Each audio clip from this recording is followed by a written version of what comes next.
Welcome to Google Ads Unleashed, the podcast that helps you harness the power of Google Ads.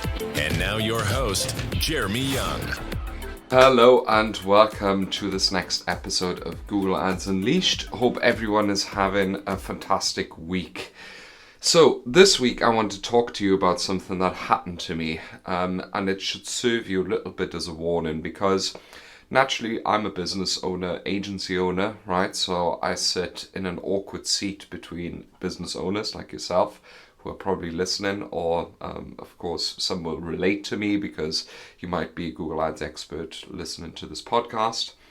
And between Google, right? Because in the end, in an ideal world, what should be happening is the following. So as a business owner, you want to be using Google to generate leads so that you benefit. Then of course you will want to serve customers and serve them the best customer experience so that they keep coming back to Google. So you actually help giving Google a good search result, which is why they keep coming back to the search engine.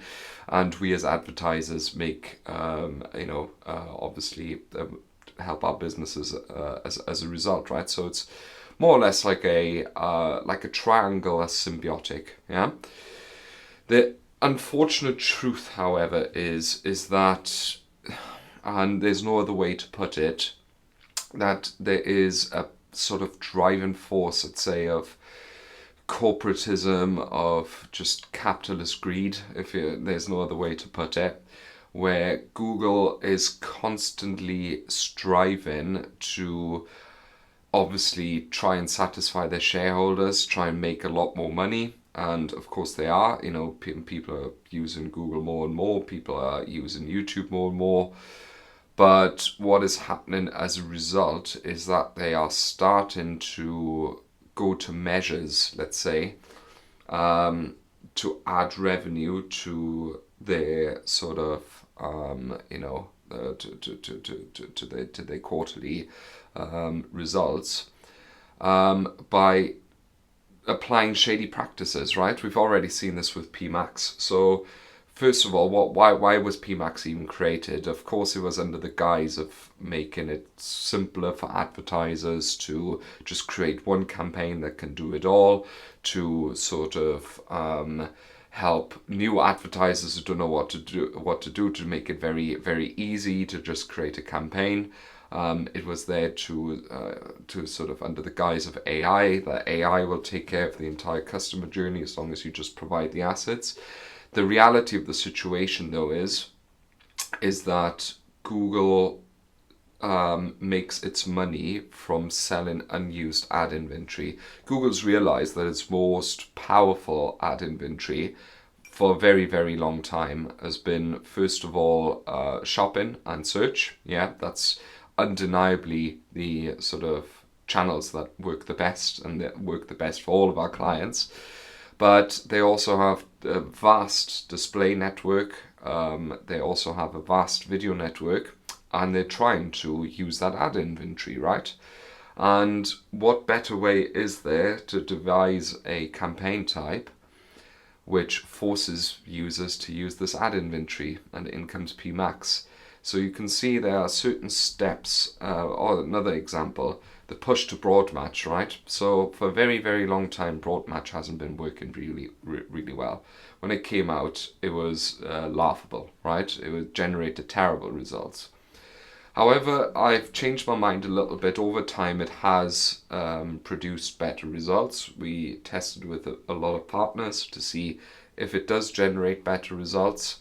But you have to be careful there as well, right? Because, for instance, one lead gen client of ours, one of the few lead gen clients, which we have because they actually have offline conversion tracking. One with them, we've seen that we've A/B tested exact and phrase match versus broad, and we've seen a lot more inquiries coming in through broad, but the quality of the leads is poorer, right? So it does drive maybe more into action. You've got to be careful when you're testing it, right? It may drive more into action, but in the end, it may actually just drive more rubbish to your site. And that's kind of what the point of this podcast is.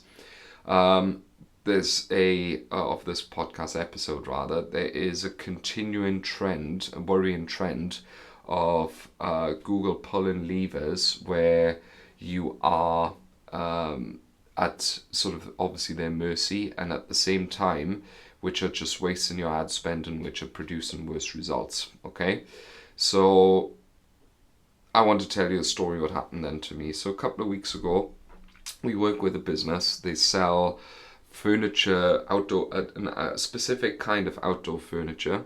It's very expensive. It costs between at minimum 2.8 grand to £10,000. Yeah, so starts from, let's say, from 3 grand at least. And they had very, very good results last year. Everything worked really well. They had great results at the beginning of the year. And then a couple of things happened. So the first thing that happened was that they phased out their old version of the product and came in with a new version. There's somewhere a break there where we can't really put our fingers on why the new product isn't performing as well as the old one. But what happened at the same time, and this is a massive, massive sort of call to action to everyone listening, to really always keep an eye on what the competitors in your auction are doing. A new competitor entered the market with a pretty much indistinguishable version of this product, exactly the same as our clients.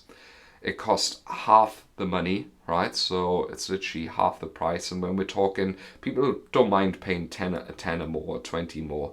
But if it's sort of double the price, then what starts to happen as well, you're going to struggle actually winning auctions, because the price is a massive ranking signal for Google, right? So generally speaking, it's a price comparison engine. The cheaper the product, the more visibility it gets.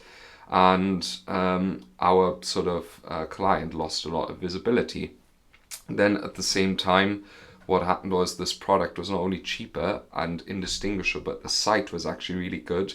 They have a superb welcome offer. You just got to hats off to them. And they also have this product that can be configured in thousands of ways. It's highly personalizable, right? Or can be personalized. Now, this is an issue because in the end, what has happened is someone has analyzed the market. And I'm going to use a quote now.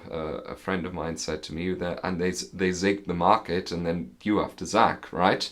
When stuff like that happens. And unfortunately, our clients' sort of business proposition is a little bit set in stone. They don't really have a lot of flexibility with pricing or offers, etc. So really tricky situation. So all of our recommendations have been outside of the platform. You know, you need to change the offer. We need to do this. We need to do that. Things have been a bit slow, so implementations have been a bit difficult. But what has happened is that we had a Google rep as well reach out to the client directly, because they have the same version in, like a different franchise in Germany, in Norway, in Sweden, and God knows what. And this Google rep is looking after all of these countries. And they looked at the Google Ads account, right? And they've gone to the client and said, these guys are not following best practices. They're doing this, they're doing that, they're doing that. This is shit. I've got this even on video. The Google rep actually recommended to our client that he fire us. So this is a hard pill for me to swallow, and obviously not in a funny way. Probably not something I should be saying on the podcast. But obviously I was gutted, right, to even hear that. But then I and the problem is the client believed every word, right? So it just sort of goes to show to which aggressive strategies Google is now resorting to in order to just sell more ad inventory, which is unnecessary, and to recommend tactics which is wasting money. So unfortunately, the client believed all of this though, right? So believed word for word. This person's from Google. He or she must know what they're saying, right? Okay.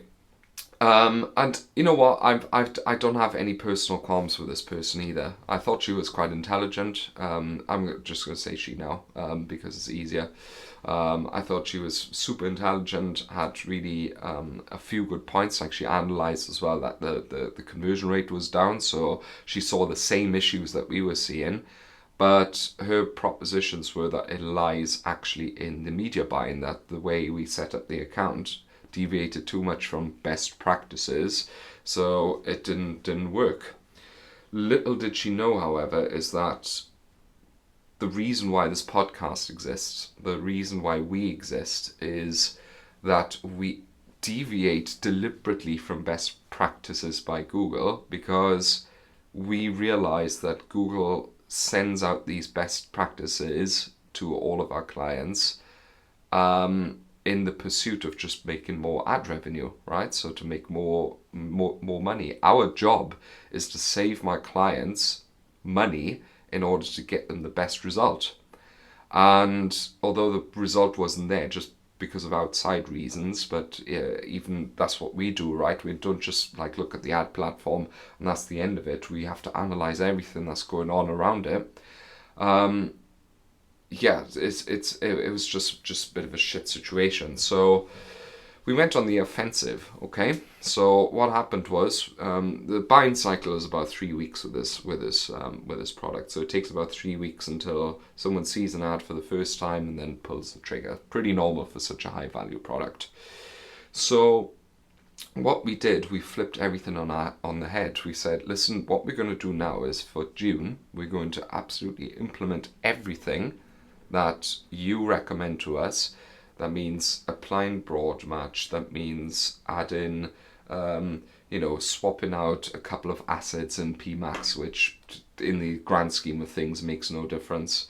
We're going to do this particular ad copy. We're going to add target impression share to a broad search campaign, which is a totally nuts thing to do. I don't even know why anyone would use a non-conversion focused strategy to buy in new customers, other than on a brand search maybe. So we tried all of this stuff, and the sort of data is pretty obvious. So 3 weeks later, we found that we spent about a third less. We had, by click date, about half of the conversion volume, if that. So we've spent a third less. We've made less than 50% in revenue on non-brand, that is. So just exclude brand for now, and pretty much all of the conversion value by time came from our old campaigns, which we turned off at the beginning of June. So more or less, the existing campaigns have not generated any value whatsoever, or little to no value, and it really didn't remedy the situation, because the way it was painted was that if we implement all of this, it's going to absolutely transform everything and performance, and we're going to be super fine. But as I said, in the end, we spent a third less and made 50% less. So that's what the situation is now. Moral of the story is that sometimes our sort of situation as an agency owner, we have to navigate difficult waters. We have to communicate to the client, we have to establish trust, we have to try and satisfy the Google rep, because not all of them are bad, right? They are actually intelligent people who really try to help, but their hands are forced. I've known, for instance, I've been told this internally, that for instance with auto-applied recommendations, right, that they get graded internally whether their clients have adopted it or not. That was when Google pushed it about half a year ago. They pushed auto-apply recommendations really hard. They're forced by sort of playbooks which they have to go through in order to recommend certain measures which will increase their ad spend, right? That's their sales reps in disguise, basically. That's their job, and I don't blame them for that. But at the same time, to even go to sort of extent where they sort of sabotage the trust of a client, between a client of ours and the agency, just in order to push ridiculous measures. Funny enough, as it happens, all the stuff which probably should have been ending up spending more, we just spent less because we're just losing market share as it is through the other reasons. So thankfully it wasn't as damaging. But can you imagine spending going on full power with this strategy with half of the efficiency that we had? In the end we made 50% less revenue from non-brand, so that's quite substantial. So that's just a story that I wanted to tell. Don't trust the casino. And you just got to be a bit careful when it comes to Google reps. They can be very good, but they also will always push you to measures, very likely, which are not sort of in your best interest. They are in Google's best interest. That's why we exist. And for more Google Ads tips, please don't hesitate to reach out. You can email me at jeremy@younganddigital.marketing or book a Calendly slot via our website. You can also find me on LinkedIn with Jeremy Young Google Ads. Just send me a message, whether you need PPC, consultation, one-to-one sessions, whether you need an agency service. We're here to support your growth. And thank you very much for listening. This was Jeremy Young, your dedicated Google Ads expert, and I wish you a successful and productive week ahead. See you next time. Bye-bye. Thank you for listening to Google Ads Unleashed. Be sure to subscribe wherever you heard this podcast so you never miss a future episode. If you found value in today's podcast, please share it with others and leave a rating and a review. For more information or to connect with Jeremy, check him out online at www.younganddigital.marketing. Thanks again for tuning in, and we'll see you next time.